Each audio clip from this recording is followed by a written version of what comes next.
राधे राधे मित्रों, जय गौ माता। हमारी जो गौ माता है उसे लेकर या उसके पंचगव्यों को लेकर बहुत गंभीरतापूर्वक शोध कार्य चल रहे हैं, अध्ययन कार्य चल रहे हैं।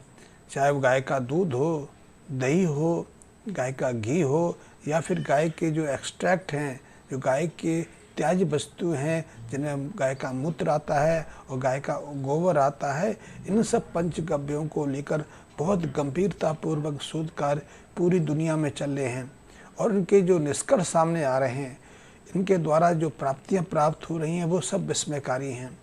हम गाय के मूत्र को ही लें तो अब तक गाय के मूत्र में 5,500 से ज़्यादा ऐसे रसायनों का पता चला है जो बहुत अद्भुत हैं, जिनके गुण को देखकर, जिनके प्रभावों को देखकर वैज्ञानिक बहुत विस्मित हैं और इसलिए अब ऐसे प्रयास में लगे हैं कि उन पर पेटेंट करा लिया जाए। वैसे हम में से ज़्यादातर लोगों को तभी किसी चीज़ की कीमत पता चलती है जब हमारी किसी चीज़ पर कोई विदेशी संस्था या विदेशी व्यक्ति पेटेंट हासिल कर लेता है। जैसे कि गौ माता के मूत्र पर 4 ऐसे पेटेंट हासिल किए जा चुके हैं जो कैंसर को रोकने में मददगार हैं, जिनमें एंटी कैंसर गुण हैं। और अब हम बहुत गर्व के साथ कहते हैं कि ये सब गुण तो हमारी गौ माता में हैं, लेकिन उसकी उपयोगिता हमारे लिए नहीं, क्योंकि जो भी दवाइयाँ बनेंगी, जो रोगी इसका इस्तेमाल करेंगे, उसका पैसा तो विदेशी कंपनियाँ को जाएगा।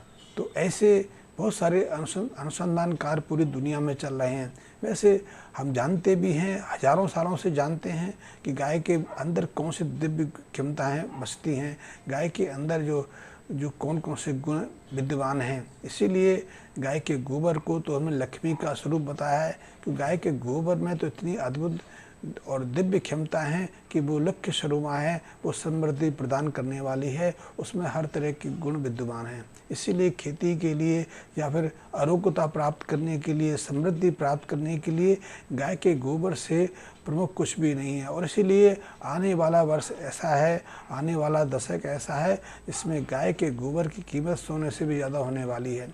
शायद आपको आश्चर्य ना हो, एक समय लोहा जो है सोने से ज़्यादा महंगा बिकता था, क्योंकि सोना तो सहजता से उपलब्ध था।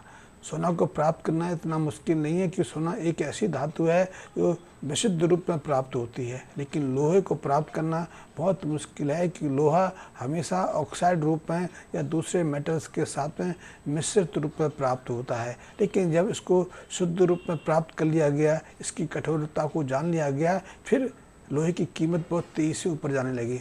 आज लोहे की कीमत सोने की कीमत से बहुत हल्की है, लेकिन एक समय यही लोहा सोने की तुलना में सैकड़ों गुना ज़्यादा महंगा था। इसी तरह हमारे गाय के पंचगव्य हैं। आज गोबर की हम कोई कीमत नहीं समझते, इसलिए यहाँ तक छितरा हुआ पड़ा हुआ गोबर के ढेर देख लेते हैं। लेकिन आने वाले वर्षों में जो जैसे अनुसंधान कार्य चल रहे हैं वो बहुत विस्मय करने वाले हैं। तो गाय के गोबर की तो बहुत प्रमुखता है, गाय के मूत्र की बहुत प्रमुखता है। गाय का गोबर तो आजकल एग्रीकल्चर में, खेती बाड़ी में विशेष रूप से आज इस पर अध्ययन कार्य चल रहे हैं, क्योंकि गाय के गोबर में हर वो पोषक तत्व है, हर वो मिनरल्स और खनिज तत्व विद्वान हैं जो स्वस्थ शरीर के लिए या फिर स्वस्थ खेती के लिए चाहिए। खेती में हम बहुत तरह के खेती की उपज बढ़ाने के लिए, अपनी फसल को रोगों से मुक्त रखने के लिए या फिर अपनी फसल को समय पर पकने के लिए, पूरी तरह से विकसित होने के लिए बहुत सारे उपक्रम करते हैं। कई तरह के खादें डालते हैं, कई तरह की दवाओं का प्रयोग करते हैं और कई तरह के पेस्टिसाइड छिड़कते हैं ताकि उस पर अनावश्यक जो वनस्पतियाँ हैं वो उसकी फसल को प्रभावित ना करें। लेकिन ये सारे जो पदार्थ हैं, चाहे वो आधुनिक केमिकल आधारित फर्टिलाइज़र हो या फिर पेस्टिसाइड हो या फिर इंसेक्टिसाइड आदि हो, कीटनाशक दवाएं हों, वो फसलों के ऊपर भी, जीव जंतुओं के ऊपर भी और वातावरण के ऊपर बहुत गहरा प्रभाव डालते हैं। इसलिए पूरी दुनिया में पॉल्यूशन को लेकर, प्रदूषण को लेकर और उसके कारण हमारे जो वातावरण में चेंज आ रहा है, इसको क्लाइमेटिक चेंज कहते हैं, उसको लेकर बहुत गंभीर चर्चाएँ चल रही हैं। लेकिन यदि इन सब से बचना है, इन सब के प्रयोग से दूर आना है, तो ये सारा कार्य केवल गाय के मूत्र से और गाय के गोबर के माध्यम से हो सकता है।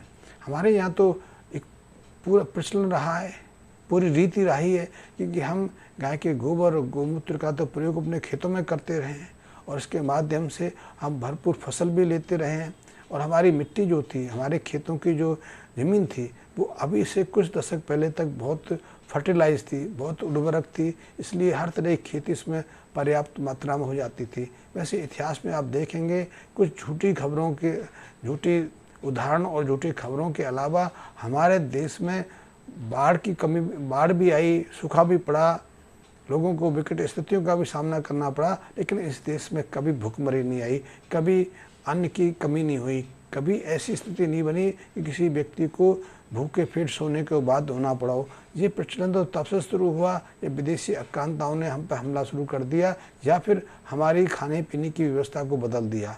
अंग्रेज़ों ने तो इसमें बहुत सारे बदलाव किए और अंग्रेज़ों ने तो कई बार कृत्रिम भूखमरी की स्थितियाँ निर्मित करने की भी प्रयास की। ऐसी सारी घटनाएं इतिहास में लिपिबद्ध हैं। तो आज हमें यदि अपनी उपज बढ़ानी है तो उसके लिए बहुत सारे उपक्रम किए जा सकते हैं। पुराने समय में हम खेती करने के लिए, खेती को यथावत रखने के लिए और भरपूर मात्रा में खेती लेने के लिए एक साधारण सा प्रयोग करते थे। प्रयोग ये था कि गड्ढा बना के उसमें गाय का गोबर और गौमूत्र डालते रहते थे, उसको कई महीने तक डाला रहते थे।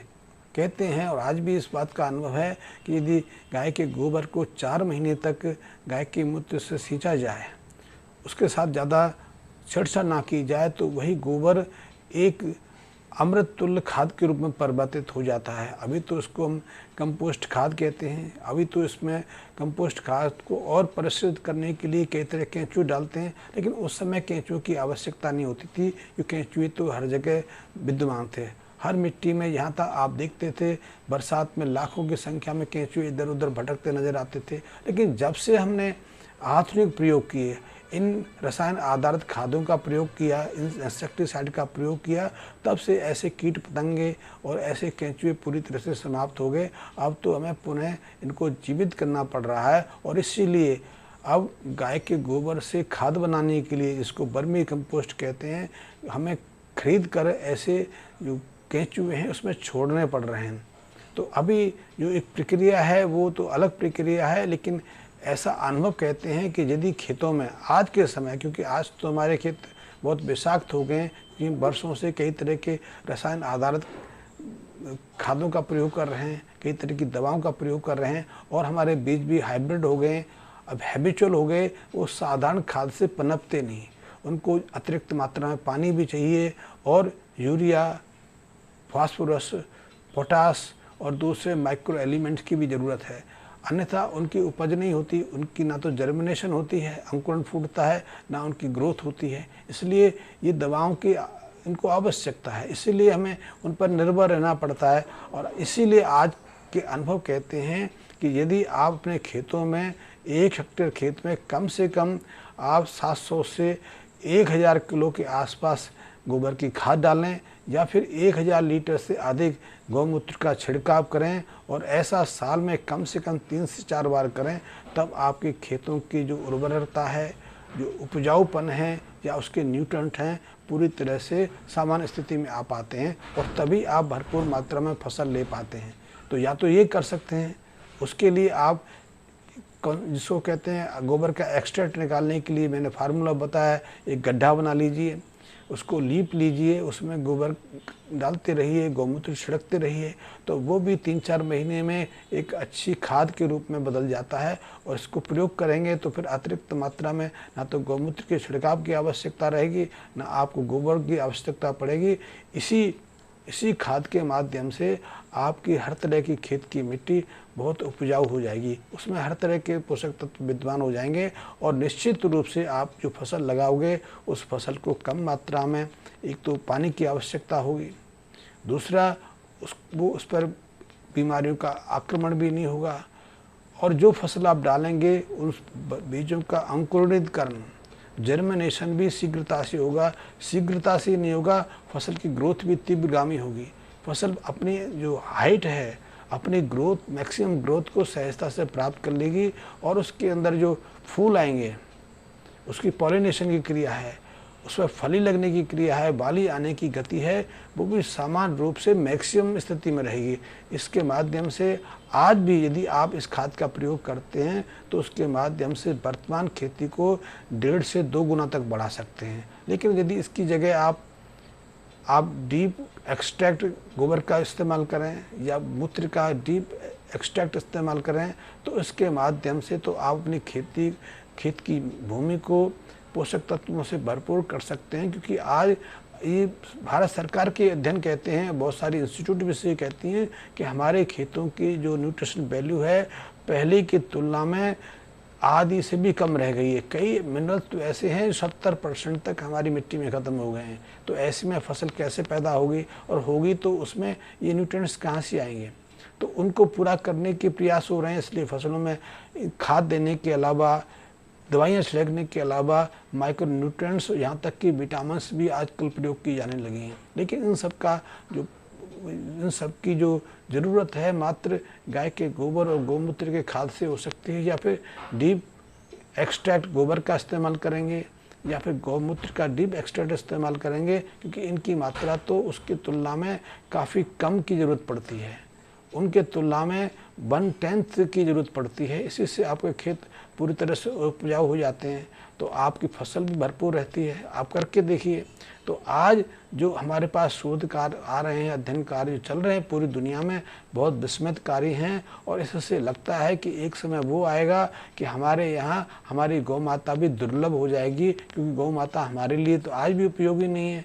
आज भी हम सड़कों में छोड़ देते हैं। वो अपनी ज़िंदगी को कैसे जीती है, कहाँ से खाती है, वो अपनी ज़िंदगी अपने हिसाब से जिए। तो वो सड़कों पर फटती रहती है। हमारे लिए गाय माता का कोई महत्व नहीं। हाँ, थोड़े से लोग हैं जो गौ रक्षा के नाम पर गौ के प्रयास में लगे हुए हैं, कुछ गौशालाओं में लगे हुए हैं, लेकिन हमने गौ माता को वो महत्व नहीं दिया। लेकिन विदेशी लोग, वो दूरदृष्टि लोग गाय माता में बहुत गहरी रुचि ले रहे हैं, और इसलिए धीरे धीरे हमारे यहाँ गौ माता की संख्या बहुत तेज़ी से घट रही है। लेकिन विदेशों में, खास करके अमेरिका में, न्यूजीलैंड में, ब्राज़ील में, ऑस्ट्रेलिया में, डेनमार्क में हमारी गौ माता की संख्या बहुत तेज़ी से बढ़ रही है।